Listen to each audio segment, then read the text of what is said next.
313 examination will be held. So 313 తర్వాత defence evidence, దాని తర్వాత ఆర్గ్యుమెంట్స్, ఆ తర్వాత judgment. This is the trial process, అంటే trial process in a criminal trial. కాబట్టి friends, FIR, investigation, arguments, charge, 313 examination, arguments, judgment. This is the ordinary trial procedure enunciated in CRPC. ఇది కాబట్టి ఇది ఒక ఫస్ట్ క్వశ్చన్. కాబట్టి నేను complete చేశాను, మీరు జాగ్రత్తగా పరిశీలించండి. మళ్ళా రీట్రేట్ చేస్తున్నా.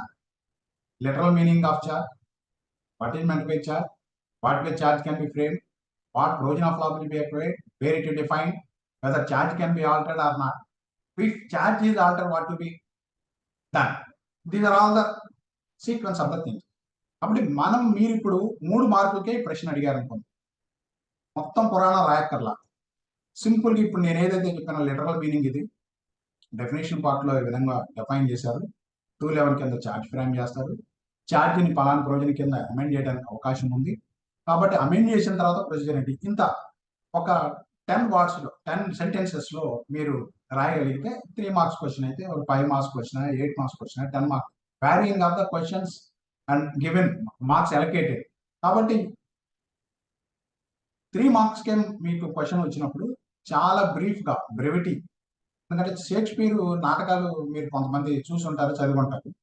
Brevity is the wit of soul. అంటే ఎంత సూక్ష్మంగా, సరళంగా విషయాన్ని మీరు ఎక్స్ప్లెయిన్ చేయగలిగితే, సూక్ష్మంగా అర్థం చేయాలి, ఎక్స్ప్లెయిన్ చేయగలిగారు. కాబట్టి సూక్ష్మంగా అర్థం మీరు రాయగలిగితేనే అది కూడా మొత్తం అర్థం వచ్చేటట్టు రాయగలగాలి. సూక్ష్మంగా, సమగ్రంగా. సూక్ష్మంగా రాయాలి, సమగ్రంగా ఉండాలి ఆన్సర్. ఇలాంటి మోడుని మీరు గనక 3 మార్క్స్కి ఎన్ని లైన్స్ రాయాలి అదే మీకు చెప్తా ఉంది. మనం క్వశ్చన్కి ఉన్నటువంటి ఆన్సర్ పర్వ్యూని బట్టి ఆన్సర్ రాయాలి. సపోజ్ కొన్ని సందర్భాల్లో 6 సెంటెన్సెస్ రాస్తే సరిపోదు, 6 లైన్స్ రాస్తే సరిపోదు. సపోజ్ కొన్ని ఒక క్వశ్చన్ సమగ్రంగా ఆన్సర్ చేయాలంటే అవసరమైతే 10 లైన్స్ అయినా రాయాల్సి ఉంటుంది. కాబట్టి మన క్వశ్చన్ బట్టి, ఆ క్వశ్చన్ కొన్న ఆన్సర్ని బట్టి మనం అసెస్ చేసుకోవాలి. ఇప్పుడు మీకు charge, what is the meaning of charge, what is the provision applicable, pen can be altered అన్నారు అనుకోండి, మీరు ఒక్కొక్క దానికి charge means literal meaning of charge specific acquisition, so and so section 2 so and so define charge, 2C define charge. ఆ తర్వాత మనకి alteration of charge, section 211 deals with framing of charge, alteration of charge. ఇట్లా రాసేస్తే సింపుల్గా ఒక్కొక్క 2 లైన్లో ఒక్కొక్క answer మీరు రాయగలిగితే 3 marks మీరు ఈజీగా ఆన్సర్ చేయగలుగుతారు. ఎందుకంటే మీరు ఏ ప్రశ్నకు ఎన్ని లైన్లు రాయాలి అనేటువంటిది, ఏ ప్రశ్నకి ఎన్ని మార్కులు ఉన్నాయి అనే దాన్ని బట్టి మీరు అసెస్ చేసుకోవాలి. జడ్జిమెంట్ రాయాలా లేదా, ఒకవేళ రాయాలని అంటే ఛార్జ్ మీద ఉన్నటువంటి జడ్జిమెంట్, ల్యాండ్ మార్క్ జడ్జిమెంట్స్ ఏంటి, ఆల్టరేషన్ మీద ఉన్నటువంటి ల్యాండ్ మార్క్ జడ్జిమెంట్ ఏంటి. ఒకవేళ మీరు రాయగలిగితే తప్పులు లేకుండా, అది కూడా మీకు స్పెసిఫిక్ గా జడ్జిమెంట్ తెలుసుంటేనేమో AR so and so page, లేకపోతే criminal law journal so and so page అని రాస్తారు. లేదా Puluguru Kotaiah versus state of emperor ఇలాంటి కేసులు ఉన్నాయనుకోండి, మీకు స్పెసిఫిక్ గా ప్రివీ కౌన్సిల్ 1930 అలాంటి జడ్జిమెంట్ ద్వారా ఇచ్చిందని రాయగలిగి మీకు మెమరీలో ఉంటే రాయాలి. అలా లేనప్పుడు కేవలం కేసులను కోట్ చేయడం ద్వారా మీరు వాల్యుయేటర్ని ఇంప్రెస్ చేయొచ్చు. ఏమంటారంటే, ఓహో అలాంటి కేసు ఉందని ఇతనికి తెలుసు, మీరు స్పెసిఫిక్ క్రిమినల్ లా జర్నల్లో ఉందా, ప్రివీ కౌన్సిల్ జడ్జిమెంట్లో ఉందా అనేటువంటి రాయకపోయినా కేసును కోట్ చేస్తే, రెలవెంట్ కేసులను కోట్ చేస్తే అది ఉపయోగం ఉంటుంది, అది టైం పర్మిట్ చేస్తే.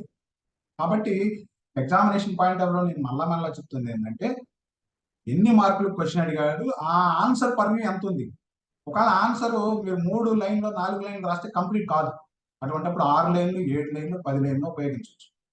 ఒకవేళ ఆ ఆన్సర్ 3-4 లైన్లోనే చెప్పొచ్చు. అందుకే నేను అంటుంది brevity is the wit of soul.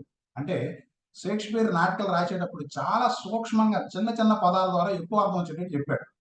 మీరు దాన్ని ప్రాక్టీస్ చేయాలి. మీ ఓన్ రైటింగ్ ఉండాలి, మీ ఓన్ లాంగ్వేజ్ ఉండాలి. కేవలం స్టాట్యూట్లో ఉన్నటువంటి లాంగ్వేజ్ లేదా మెటీరియల్లో ఉన్నటువంటి లాంగ్వేజ్ కాకుండా మీరు కొంత ఓన్ ఎఫర్ట్ చేసుకోగలిగితే వాల్యుయేటర్ని ఇంప్రెస్ చేయడానికి మీ ఓన్ లాంగ్వేజ్ ఉండాలి. చాలా మంది ఏం చేస్తారంటే చెరిగించారు, బట్టి పెడతారు, మక్కి అంటారు మన తెలుగులో.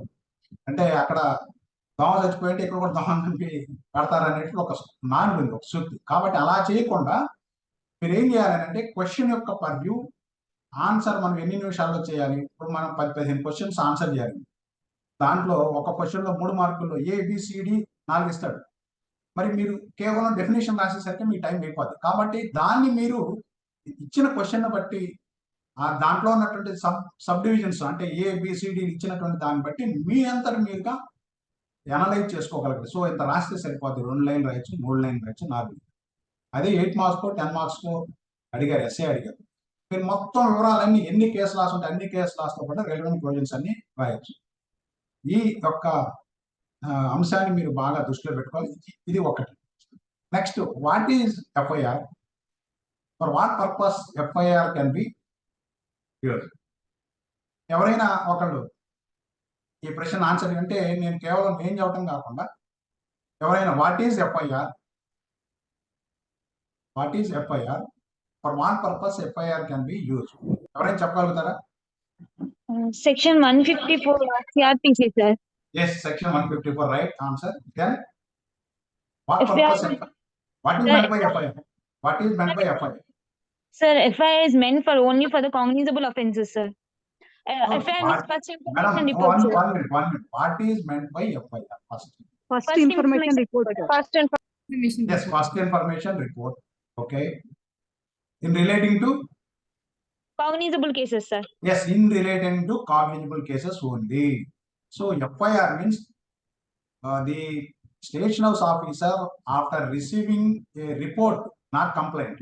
మీరు చాలా జాగ్రత్తగా వర్డింగ్ యూజ్ చేయాలి. కంప్లైంట్ మీన్స్ మళ్ళీ సెక్షన్ 2D వస్తుంది. Any allegation made orally or in written to a magistrate for taking action whether known or unknown person has committed an offense. Complaint is either cognizable or non-cognizable. But whereas FIR means report given by a particular individual to station house officer, then after receiving the report by the station house officer, if it is a related to a cognizable offense, immediately he has no other option to issue FIR. దీని మీద ఉన్నట్టు land mark judgement ఏమైనా చెప్పగలుగుతారా? FIR మీద ఉన్నటువంటి land mark judgement ఎవరైనా చెప్పగలుగుతారా? ఒకవేళ మీ ఆడియో ఆన్ కాకపోతే మీరు బై వే ఆఫ్ చాట్ లో అయినా ఏమండి? Yes, Lalit Kumar is the landmark case. కాబట్టి లలిత్ కుమార్ కేసులో when a report is presented to a police officer or the station house officer, what to be done by that police officer, that was clearly and categorically held by the Honorable Supreme Court in Lalit Kumar case. Lalit Kumar కేసులో once cognizable offence కు సంబంధించి report ని receive చేసుకున్న వెంటనే the police officer has no other option except to register the same as FIR, issuing FIR. ఇది landmark judgment. Sir next, FIR అంటే in relating to cognizable offence shall be presented to the station house officer. After receiving the same, he shall be issued FIR. This is okay. Provision of law మీరు చెప్పారు. So what purpose FIR can be used? Next question. Corroboration కి use అవుతుంది. Under which provision? Corroboration under which provision? Contradiction under which provision? 157 of Indian Evidence. 157, sir. 157 కింద corroboration. Indian Evidence Act. Next. 140 in the 145 of Indian Evidence Act. Yes, 145 కింద Indian Evidence Act. దేనికి ఉపయోగిస్తారు? Contradiction. So Contradiction. FIR can be first basic question, basic answer you have to give is FIR can be utilized for the purpose of corroboration under section 157, for the purpose of contradiction under section 145 of Indian Evidence Act. This is the answer. So what is meant by an FIR? For what purpose FIR can be utilized అనేటువంటి దాంట్లో simple analysis. ఇంకా మీరు రాయదలుచుకుంటే landmark case so and so case rendered by honourable supreme court in so and so year అని రాయొచ్చు. మీకు time ఉంటే 3 మార్కులు అయితే ఇంతవరకు సరిపోతుంది. అదే ఇది ఎస్ఐ క్వశ్చన్కి ఇచ్చాడు అనుకోండి, అప్పుడు ఏం చేయాలి అనేటువంటిది కూడా మనం ఆలోచించాలి. అప్పుడు రెలవెంట్ ప్రొవిజన్స్ అన్నింటినీ రాస్తూ ముఖ్యంగా ఎఫ్ఐఆర్ ఎలా ఇష్యూ చేస్తాడు, what are the provisions covered under FIR. FIR లోనే మనకు పైన ప్రొవిజన్స్ ఉంటుంది. ఏ ప్రొవిజన్ కింద ఎఫ్ఐఆర్ ఇష్యూ చేస్తారు? ఏ ప్రొవిజన్ కింద ఎఫ్ఐఆర్? Section 154, sir. ఏ సెక్షన్ 154 అండ్ 154 కింద ఎఫ్ఐఆర్ ఇస్తారు. ఆ తర్వాత ఏంటిదా? ఎస్, అది ఇన్వెస్టిగేషన్ ఫర్దర్ ప్రొసీడ్స్. కాబట్టి 154 అండ్ 157. ఇట్లాగా మనం ఏంటంటే ప్రొవిజన్స్ ని చాలా క్లియర్ కట్ గా అర్థమయ్యేటట్లు వాల్యూటర్ గమనించగలిగేటట్టు. వాల్యూటర్లో they are competent person, already they rendered 10 years 15 years 20 years service, judicial service, కాబట్టి వాళ్ళకి ఈజీగా అర్థమవుతుంది. వాళ్ళకు కూడా ఒక నోట్ ఇస్తారు, ఇదిగో ఈ ప్రశ్నకి ఈ ఆన్సర్ రాయాలి, ఇది రాస్తే ఈ జడ్జిమెంట్స్ రాస్తే రిలవెంట్, దీనికి ఇన్ని మార్క్స్ ఇవ్వండి అని చెప్పేసి ముందరగానే వాళ్ళందరినీ కూర్చోబెట్టి వాళ్ళకి బ్రీఫింగ్ ఇస్తారు. కాబట్టి మీరు ఏం చేయాలంటే వాల్యూటర్కి ఏ ఆన్సర్ మనం రాస్తే వాల్యూటర్ ఇంప్రెస్ అవుతారనేటువంటిది మీరు క్యాలిక్యులేట్ చేసుకొని, టైం మేనేజ్మెంట్ చేసుకొని, మీరు ముందు ఏం చేయాలంటే మొత్తం క్వశ్చన్ పేపర్ ఒకసారి రీడ్ చేయాలి.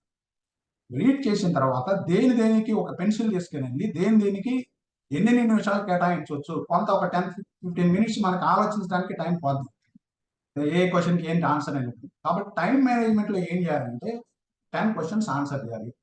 ఈ 10 questions-లో ఒక 8 marks-కో 10 marks-కో 3-4 questions ఉన్నాయి, దానికి ఎంత టైం కేటాయించాలి. అలాగే మీరు పెన్సిల్తో మార్క్ చేసుకొని టెంటేటివ్గా అంతే రాస్తారా అనేటువంటిది కాదు, కానీ 3 marks ఉన్నప్పుడు తక్కువ టైం, ఒక 3 నిమిషాలు 4 నిమిషాలు 5 నిమిషాలు, ఎస్ఏ ఆన్సర్ రాయదలుచుకున్నప్పుడు ఒక 10-15 minutes దానికి కేటాయించి, ఇట్లా సెగ్రిగేషన్ ఆఫ్ టైంని మీరు ముందే మీ మైండ్లో సెటప్ చేసుకొని, ఇది ఎన్ని చేయాలంటే మీరు ఏం చేయాలంటే రోజు కనీసం ఒక పేపర్ని మీరు ఆన్సర్ చేయాలి. క్రిమినల్ పేపర్ ఉందనుకోండి, మీరు అన్ని చదివిన తర్వాత, సబ్జెక్ట్స్ అన్ని చదివిన తర్వాత క్రిమినల్ పేపర్, పాత పేపర్స్ మీకు 15-20 పేపర్స్ ఉన్నాయి, మీకు ఇంకా ఇంట్రెస్ట్ ఉంటే నెట్లోకి వెళ్ళి, నేను చాలా పేపర్స్, నేను ఎగ్జామ్స్ ప్రిపేర్ అయినప్పుడు టీజేకి చాలా papers including Uttar Pradesh, west Bengal judicial service, Kerala judicial service, అట్లానే కర్ణాటక జ్యుడిషియల్ సర్వీస్ ఎగ్జామినేషన్, అన్నిటికి సంబంధించినటువంటి మొత్తం మనం నెట్లో డ్రా చేసుకొని ఒక ఫోల్డర్లో పెట్టుకొని ఒక్కొక్క రోజు ఒక్కొక్క పేపర్ని ఆన్సర్ చేసి, అట్లానే ఏపీకి సంబంధించి కూడా చాలా క్వశ్చన్ పేపర్స్ ఉంటాయి. కాబట్టి వీటన్నిటిని క్వశ్చన్ టు ఆన్సర్ మనం పర్టికులర్గా కూర్చొని క్వశ్చన్ టు ఆన్సర్ ఎన్ని నిమిషాలు